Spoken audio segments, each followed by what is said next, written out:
Bueno, ahora sí vamos al tema del sismo. ¿Qué pasó en Japón? ¿No? Ya que estamos en Asia, continuamos con este tema. Varias imágenes que han estado surgiendo de Japón. Esta es una de ellas, de pues el movimiento de un sismo de 6.1. Esto se dio al oeste de Tokio. Y bueno, pues vamos a los detalles, ¿no? Vamos a ir contando qué pasó. Aquí está otro de estos movimientos que se dio en un anuncio, ¿no? Ahí se alcanza a ver la vibración, cómo se está moviendo en pleno momento. Por aquí tenemos, creo que otra imagen, es esta. Alguien que subía en Twitter, pues el movimiento, ¿no? Vamos que pues es una zona sísmica, una zona que también está en el anillo de fuego famoso, y que bueno, pues ahora se ha presentado una actividad bastante fuerte.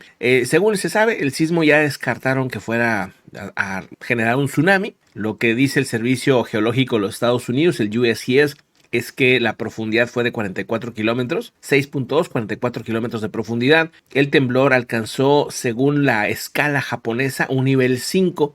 Ellos tienen niveles del 1 al 7, el 7 el más poderoso, ¿no? Bueno, pues este llegó a un nivel 5, o sea, pues un tema fuerte. En la zona de Shiba, en el colindante prefectura de Ibaraki, es donde se registró. En Tokio registró nivel 3 y en donde fue el epicentro nivel 5. Según se sabe, la prefectura de Shiba e Ibaraki es donde se dieron las sacudidas más fuertes. Tokio lo sintió, pero no tan duro. El servicio de noticias Kyodo aseguró que hubo problemas en la planta nuclear Tokai. Número 2, nada fuera así muy preocupante, pero sí que hubo problemas. Incluso se sabe que también hay ya reportes de, según el movimiento, se habría dado reportes también de algunos cuarteaduras en paredes, pero hasta el momento no se tiene reporte de otra situación. El pasado 5 de mayo hubo un movimiento fuerte que sí dejó heridos en el centro de Japón y que incluso una persona habría perdido la vida. En esta ocasión, hasta ahorita, no se sabe de ninguna víctima. Vamos a otro asunto.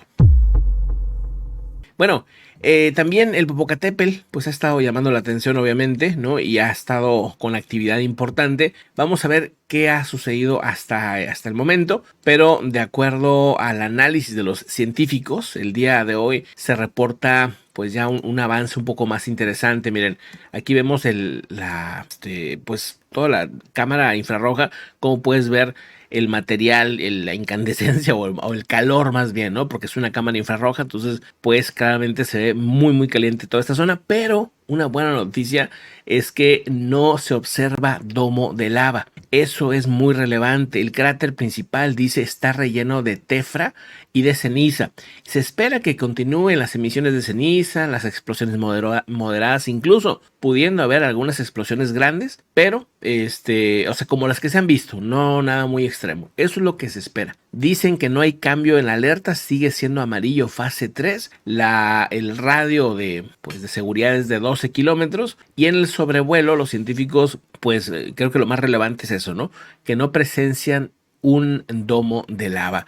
Eso creo que es lo más importante en estos momentos. Y bueno, así es como vamos a ver el Popocatépetl en los próximos días, en las próximas semanas, probablemente, ¿no? Es como el análisis, lo básico, el análisis del Popocatépetl. ¿Seguirá la actividad? No se espera que aumente mucho, por lo menos con las señales que hay, con el hecho de que no tiene domo. Eso también es importante a considerar, ¿no? Buenísimo. Vamos a otro asunto importante. Bueno, cambiando de tema, hoy se le chispoteó, pero gacho, al hijo de Donald Trump, a Donald Jr., donde confundió a su papá con el contrincante, con su máximo rival republicano, con el gobernador de Florida, DeSantis, ¿no? Según empezó a hablar, ¿no? El mismo Donald Trump Jr. empezó a insultar pues él creía que era su papá, pero se confundió, se le fueron las palabras y empezó a insultar al mismísimo Donald Trump, o sea, su padre. Dice lo siguiente: Trump tiene el carisma de un empresario de pompas fúnebres, o sea, pues sí, de un funerario, ¿no? O sea, que es muy gris, ¿no? Que no tiene carisma, le está diciendo. Y la energía que hace que Jeb Bush parezca un atleta olímpico, dijo el mismo Trump Jr., pero dijo Trump, no dijo DeSantis. Bueno, pues se le chispoteó y pues hoy fue también una nota chistosa, ¿no? Vamos a otro tema. Fíjense que, bueno, British Airways canceló más de 40 vuelos en Heathrow por un fallo informático. Según los medios, el reporte radicó en el sistema informático que controla todos los datos de los pasajeros hasta el despacho de las mismas aeronaves. O sea, falló todo básicamente. La compañía ya había cancelado ayer 80 vuelos por un fallo. Hoy se cancelan 40 de estos vuelos. Dice, estamos al tanto de un problema técnico que hemos estado trabajando arduamente para solucionar, habría dicho la misma British Airways. Ha sufrido ya varias veces una serie de problemas informáticos en los últimos años y vuelve a regresar. Se acordarán, Navidad de 2022 hubo pero un montón de problemas por sus sistemas. Algo tienen sus sistemas, no sé si lo estén hackeando, porque ellos no dicen que lo estén hackeando, o sea, ellos dicen que son problemas técnicos. Pues lo que sea, pues está generando un enorme problema y pérdidas de tiempo para muchísima gente. Entonces, pues bueno, ahí está lo que está pasando en ese sentido. Vamos a otra noticia importante. Fíjense que un periodista ruso entrevistó a Prigozhin, el jefe del grupo Wagner, ¿no? Y él se llama Konstantin Dolgov, que mantuvo un diálogo en la televisión rusa, ¿no? Donde ahí en la televisión rusa el mismo Prigozhin reveló que Rusia está en riesgo de que haya una guerra civil. Imagínense lo que significa para la población rusa, que no está enterada muy bien de lo que está pasando, ni siquiera en su propio territorio, en Belgorod y en todas estas zonas donde empiezan a surgir grupos rebeldes que no quieren al régimen de Vladimir Putin, ¿verdad? Pero imagínense qué significa que a nivel nacional un personaje tan popular, porque Prigozhin se ha vuelto muy popular, casi empatando a Vladimir Putin según las encuestas en Rusia, entonces que él revele que internamente en Rusia algo está pasando, que puede haber una guerra civil, básicamente están diciendo hay un descontento social. ¿Qué pasó con ese periodista?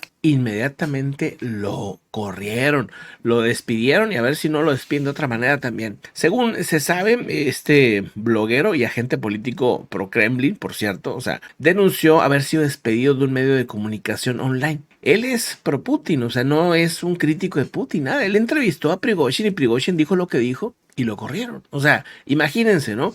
Si eres pro Rusia, pro Putin y aún así te corren por ser mínimamente crítico, por dar una entrevista, por poner una entrevista que pues es muy relevante para la población rusa. Este bloguero e informador, comunicador Konstantin Dolgov trabajaba para el proyecto de video Telega Online, que retransmite en directo debates sobre noticias y política y tendencia, que es prorrusa, en Rotube, un sitio que también aloja pues videos pues que ensalzan a toda la narrativa rusa, ¿no? Este comentario pues pegó duro y pues por algo ha de ser, ¿no? Molestó. Según se publicó esta larga entrevista, apenas fue el día martes cuando se publicó con Yevgeny Prigozhin. Esto empezó a viralizarse, obviamente, ¿no? Y empezó a preocupar a la población. Empezó a preocupar de qué se trata esta posibilidad de una guerra civil interna en Rusia, ¿no? Recordando un poco a lo que sucedió en la Revolución Rusa o cosas así, ¿no? Bueno, el punto es que independientemente de que esto sí vaya a ser o no vaya a ser, eso pues ya lo dirá el tiempo. Lo que llama la atención es eso, ¿no? Que preocupe tanto un comentario de un personaje tan popular, ¿no?